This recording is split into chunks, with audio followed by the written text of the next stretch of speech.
ये कहानी एक ऐसी औरत की है जो ना बंदूक उठाती थी, न खुलेआम धमकी देती थी, लेकिन उसका नाम सुनते ही मुंबई की सांसें थम जाती थीं। कोई नहीं जानता था वो क्या सोच रही है, किसके खिलाफ अगला कदम उठाने वाली है, लेकिन इतना जरूर तय था, जो हसीना आपा के खिलाफ गया उसका अंजाम हमेशा खौफनाक ही निकला। एक हेड कांस्टेबल की बेटी, जिसने अपनी चुप्पी से अंडरवर्ल्ड की सबसे खतरनाक कुर्सी पर कब्जा जमा लिया। क्या वो सिर्फ दाऊद की बहन थी, या फिर खुद अंडरवर्ल्ड की सबसे खतरनाक खिलाड़ी? आज हम खोलने जा रहे हैं उस रहस्यमयी राज का दरवाजा, जिसके पीछे छुपा है हसीना पारकर का वो चेहरा, जिसे अब तक सिर्फ अफवाहों में सुना गया है।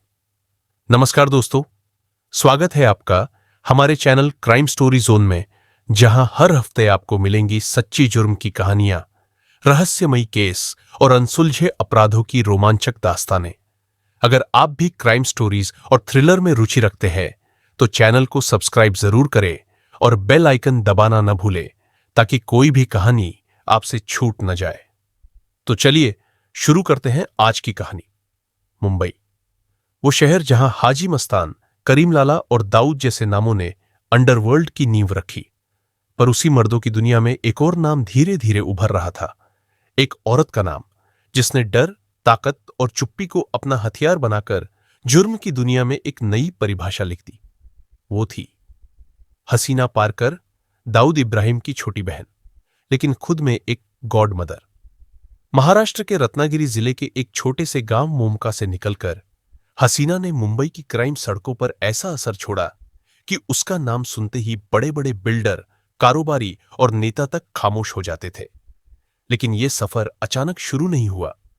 1991 में जब उसके पति इस्माइल पारकर को अरुण गवली के गिरोह ने गोलियों से छलनी कर दिया, तो उस दिन हसीना पारकर की मासूमियत का अंत और लेडी डॉन के उदय की शुरुआत हुई। उसका भाई दाऊद, जो उस वक्त दुबई में था, उसने बहन के पति की हत्या का बदला लेने के लिए कुख्यात जेजे अस्पताल शूटआउट को अंजाम दिया। एक ऐसा खूनी खेल जिसमें अस्पताल की दीवारें तक दहशत से कांप उठी। उसी दिन से हसीना अब सिर्फ किसी की बहन नहीं रही, वो बन गई मुंबई की आपा, अंडरवर्ल्ड की ऐसी खिलाड़ी जो बिना गन उठाए पूरी मुंबई को अपने इशारों पर चला रही थी। मुंबई की तंग गलियों से लेकर मिडिल ईस्ट की हवाला गलियों तक हसीना पारकर का नेटवर्क इतना गहरा और सघन था कि उसकी पहुंच सिर्फ शहर तक सीमित नहीं थी, वो सरहदों को चुपचाप पार कर चुकी थी। कहा जाता है कि वह अपने भाई दाऊद इब्राहिम के इशारों पर मुंबई में जबरन वसूली का रैकेट चला रही थी। एक ऐसा रैकेट जहां कोई दस्तखत नहीं होते थे, सिर्फ उसका नाम ही काफी था। उसके खिलाफ कुल 88 केस दर्ज थे, लेकिन हैरानी की बात यह कि सिर्फ एक बार ही उसे अदालत में पेश किया गया। वो सिस्टम को ऐसे चकमा देती रही जैसे एक अदृश्य परछाई, जिसे सब जानते हैं पर कोई छू नहीं पाता। साल 2008 में उस पर पहली बार खुलकर जबरन वसूली का मामला दर्ज हुआ, लेकिन इसके बाद भी कानून जैसे खामोश रहा। सिर्फ जबरन वसूली ही नहीं, उसका नाम हवाला रैकेट से भी जुड़ा, जिसमें आरोप था कि वह भारत से मिडिल ईस्ट तक करोड़ों की ब्लैक मनी ट्रांसफर करवाती थी, बिना किसी शोर के, बिना किसी सबूत के। वो एक ऐसी महिला थी जिसके खिलाफ केस तो बहुत थे, लेकिन उस पर हाथ डालने की हिम्मत शायद किसी में नहीं थी।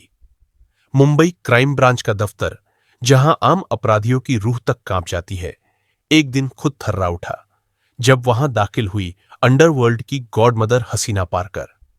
जैसे ही वह पहली बार यूनिटेक के गेट के पास पहुंची, एक बिल्डर जो पहले उसके दरबार में हाजिरी भर चुका था, सामने आ गया।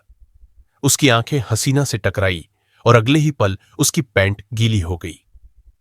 हसीना की आंखों में ऐसा खौफ था जो बिना एक शब्द कहे इंसान को तोड़ देता था। वो कम बोलती थी, लेकिन उसका हर लुक, हर मौन आदेश बनकर सामने वाले को झुका देता था। क्राइम ब्रांच के एक अधिकारी के अनुसार एक बार हसीना के दामाद को छोटा राजन के नाम पर 3 करोड़ रुपए के हफ्ते का फोन आया। इस बारे में जब डीके राव से पूछा गया तो उसने कहा कि राजन ऐसा नहीं कर सकता। इसके बाद शक फरीद तनाशा पर गया। फरीद से पूछताछ हुई तो उसने दामाद को फोन करने की बात से साफ मना कर दिया। फिर फरीद की हसीना के दामाद से बात कराई गई, लेकिन दामाद फरीद की आवाज पहचान नहीं पाया। इसके बाद हसीना ने खुद राजन को फोन घुमाया।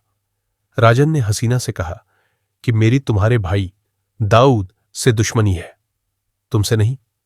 मैंने तुमसे राखी बंधवाई है, मैं तुम्हें धोखा नहीं दे सकता। इसके बाद जांच हुई तो पता चला फरीद ही उस धमकी वाले फोन में शामिल था। फरीद का मर्डर क्यों हुआ, इसकी अलग कहानी है। जो लोग फरीद को नहीं जानते उनके लिए बताना जरूरी है कि वह पाकिस्तान और पाकिस्तान के बाहर दाऊद के मारने की आधा दर्जन से ज्यादा कोशिश कर चुका था। हसीना के कुल 4 बच्चे हैं, 2 लड़के दानिश तथा अलीशा और 2 लड़कियां खुशियां तथा उमेरा। दानिश की 2006 में एक सड़क दुर्घटना में मौत हो गई थी। उस हादसे ने उसे भीतर तक तोड़ दिया, लेकिन उसका चेहरा हमेशा उतना ही सख्त और खामोश रहा जैसा पूरी मुंबई ने देखा था। इसके बाद हसीना ने अपने छोटे बेटे अली और सबसे भरोसेमंद पारिवारिक सहयोगी सलीम के साथ मिलकर पूरे रैकेट को संभालना शुरू किया। हसीना पारकर की सामाजिक जिंदगी बाहर से जितनी शांत और सादगी भरी दिखती थी, अंदर से उतनी ही प्रभावशाली और रहस्यमयी थी। अंडरवर्ल्ड डॉन दाऊद इब्राहिम की बहन होने के नाते उसका नाम और रुतबा मुंबई में बहुत बड़ा था, लेकिन वह कभी भी ज्यादा बाहर नहीं दिखती थी, ना ही पार्टियों या पब्लिक इवेंट्स में शामिल होती थी। उसकी असली ताकत उसके घर की 4 दीवारों के भीतर थी, जहां उसका दरबार लगा करता था। नागपाड़ा के गॉर्डन हॉल स्थित उसके फ्लैट में बिल्डर, कारोबारी और कई प्रभावशाली लोग उससे मिलने आते थे, कोई मदद मांगने तो कोई हफ्ता चुकाने। हसीना कम बोलती थी, लेकिन उसकी आंखों और मौजूदगी में ऐसा खौफ होता था कि लोग बिना सवाल के उसका आदेश मान लेते थे।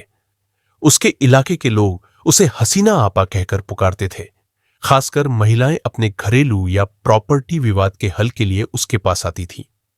इस तरह उसने खुद को एक सामाजिक नेता के रूप में भी स्थापित कर लिया था, लेकिन पर्दे के पीछे उसका जुड़ाव अंडरवर्ल्ड और हवाला नेटवर्क से बना ही रहा। हसीना पारकर की सोशल लाइफ सीमित जरूर थी, लेकिन उसका प्रभाव इतना गहरा था कि उसकी खामोशी भी मुंबई में हलचल मचा देती थी। रिपोर्टों के अनुसार पारकर के पास 5,000 करोड़ की बेनाम संपत्ति थी। 1 जुलाई 2014 को मुंबई की सबसे चर्चित और रहस्यमयी महिला गैंगस्टर हसीना पारकर की जिंदगी का खौफनाक अध्याय हमेशा के लिए खत्म हो गया। 55 वर्ष की उम्र में हसीना की मौत दिल का दौरा पड़ने से हुई। नागपाड़ा के गॉर्डन हॉल स्थित उसी फ्लैट में उसने आखिरी सांस ली, जहां से सालों तक उसका अंडरवर्ल्ड दरबार चलता था। हसीना पारकर की कहानी जुर्म, ताकत, डर और खामोश सत्ता का ऐसा चेहरा है जिसे भुला पाना मुंबई के लिए आसान नहीं है, क्योंकि हसीना आपा सिर्फ एक नाम नहीं, एक खौफ था जो अब भी वक्त बेवक्त सरगोशियों में सुनाई देता है। तो दोस्तों, ये थी कहानी हसीना पारकर की। अगर आपको ये कहानी पसंद आई हो तो क्राइम स्टोरी जोन को सब्सक्राइब करें, बेल आइकन दबाएं और जुड़िए हमारे साथ अगली एक और दिल दहला देने वाली क्राइम स्टोरी के लिए। Thank you.